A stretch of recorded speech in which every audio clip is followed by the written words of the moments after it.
आज गोटे आम गाँव गोटे दुखर विषय चलती आम अंचल गुणपुर अंचल छटी हाथी थिले आंध्र प्रदेश जाइकरी 4टी हाथी मृत्युवरण करते आ वर्तमान आज सकाळु आम गुणपुर अंचल पुलपुटी ग्राम गोटे हाथीटे मृत्युवरण करिसेंती जो आम पाक गाँव पुलपुटी ग्रामर जड़े अच्छा बासिंदा से हाथी केमिति मृत्युवरण करिसेंती से कथा मु कहबी केमिति से मृत्युवरण मु सहित मिसिकी किछि तांके कहिबे मु वर्तमान जाउछि तांको पाखकु से माने ड्यूटी करुतिले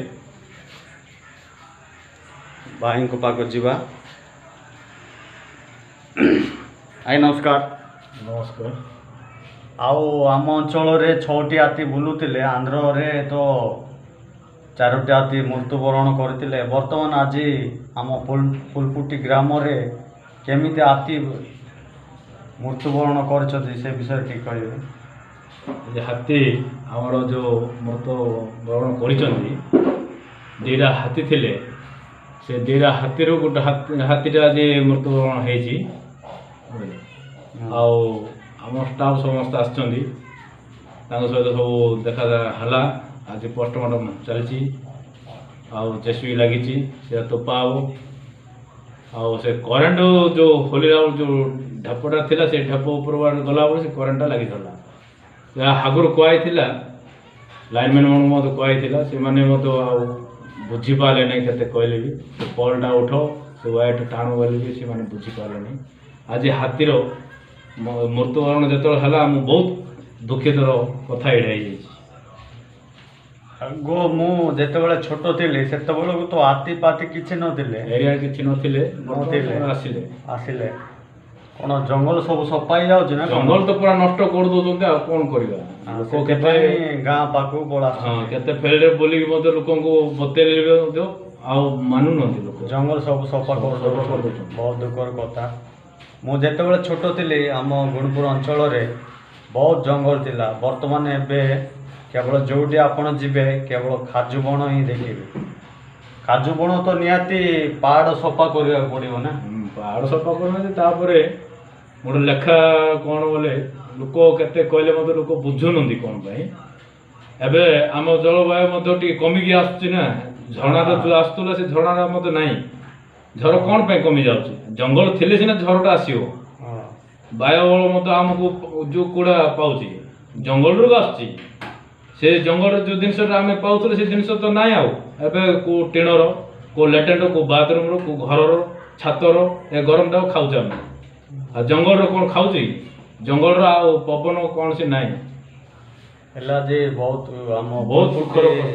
दुखर कथा बहुत दुखर कथा ना बहुत कष्ट लगुच आम अंचल बहुत लोक आसिले बहुत जमिक अच्छा लोक देखुं समस्त आखि बाटे भी पानी बाहर लोक हाथी गुड़े मरले केड़े बड़ दुख आज समस्त जाणी गणुंट सेमती गोटे 4टा हाथी थिले 6टा रू 4टा जो मरले आमर कुतुर लाइन पट से मैंने भी सेमती करेन्ट सर्ट मरचंदी आज आ गोटे अच्छी ତାକୁ ଆଉ ସୁରକ୍ଷା କରିକି ରଖିବ। ଆଉ କେମିତି ସେଇଟା କେମିତି ସୁରକ୍ଷିତ ରହିବ? ସେ କ'ଣ ଗୋଟିଏ ହାତୀ ରହିପାରିବ ସେ ଜଙ୍ଗଲରେ?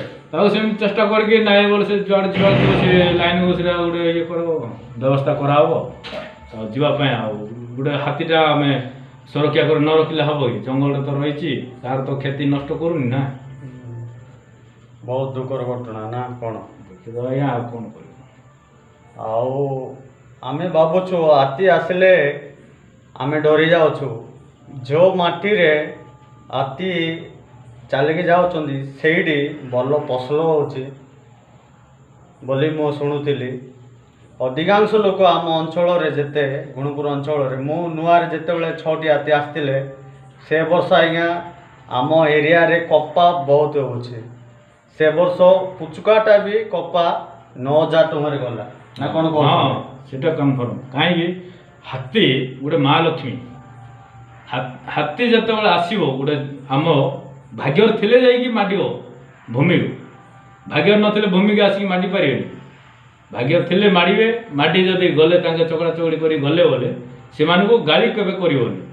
ଗାଳି କଲେ ତାଙ୍କେ ବି ଗୋଟେ ରାଗିବେ, ନେକ୍ସଟ ଆୱାର ଆସିକି ମାଡ଼ିକି ଯିବେ। ତାଙ୍କୁ ସେଥିଯୋଗୁଁ ହଟାପାଟି କିଛି କରିବ ନାହିଁ। ତାଙ୍କେ ଆସିଲେ ଯେତେବେଳେ ମଡ଼ାମଡ଼ି କରି ଯାଇଛନ୍ତି ବୋଲେ ହଉ ମା ତମେ ଅଛ ବୋଲି ଗୋଟେ ଏ ପଦଟା କହିବ। ଆପଣ ହାତୀ ଡ୍ୟୁଟିରେ ଥିଲେ, ଏବେ ବର୍ତ୍ତମାନ କେତେ ଦୁଃଖିତର ଅଛନ୍ତି? ବହୁତ ଦୁଃଖ ଆଜ୍ଞା, ବହୁତ ବହୁତ ଦୁଃଖରେ ଅଛି। କାହିଁକି ହାତୀ ପ୍ରାୟ 3 ବର୍ଷ କାଳ ହେଲା ରହିଥିଲେ।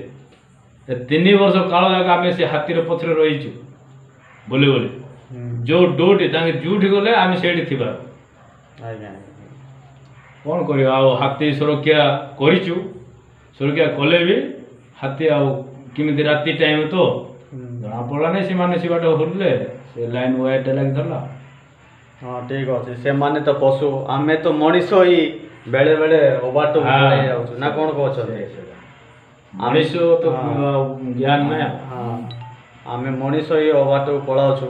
ସେମାନେ ତ କ'ଣ କହିବା, ମା ଲକ୍ଷ୍ମୀ ହେଲେ ବି ବେଳେବେଳେ ପଶୁ ବୋଲି କହିବା କ'ଣ ବାଧ୍ୟ। ଆଜି ତ ମନ୍ତବ୍ୟଟା ଏତିକି ରହିଲା ନା କ'ଣ କହିବା ହାତୀ ବିଷୟରେ? ଆଉ କ'ଣ କହିବା ଆଜ୍ଞା, ହାତୀ ପାଇଁ ତ ଆମେ ବହୁତ ଦୁଃଖିତ, ବହୁତ କଷ୍ଟ ଲାଗୁଛି। ଯେତିକି ଆମ ଷ୍ଟାଫରେ ସମସ୍ତେ ବହୁତ ଦୁଃଖୀରେ ଅଛୁ। ହଁ ଠିକ୍ ଅଛି ଆଜ୍ଞା, କହିଲେ ବହୁତ ଦୁଃଖରେ ଅଛନ୍ତି। ସେମାନେ 3 ବର୍ଷ କାଳ ହେଲା ସେମାନେ ହାତୀ ପଛରେ ଥିଲେ, ବହୁତ ସୁନ୍ଦର ଡ୍ୟୁଟି କରୁଥିଲେ। ବର୍ତ୍ତମାନ ଆଜି କେବଳ ଗୋଟିଏ ହାତୀ ଅଛି। ବହୁତ ଦୁଃଖର କଥା। ଆମ ଅଞ୍ଚଳରେ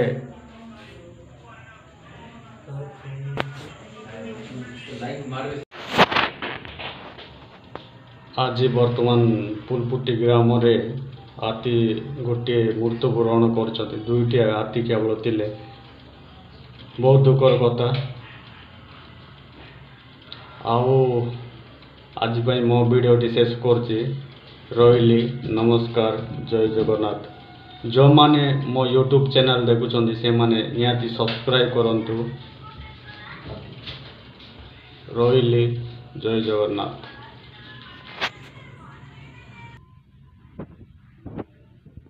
ଯେଉଁମାନେ ମୋ ଭିଡ଼ିଓ ଦେଖୁଛନ୍ତି,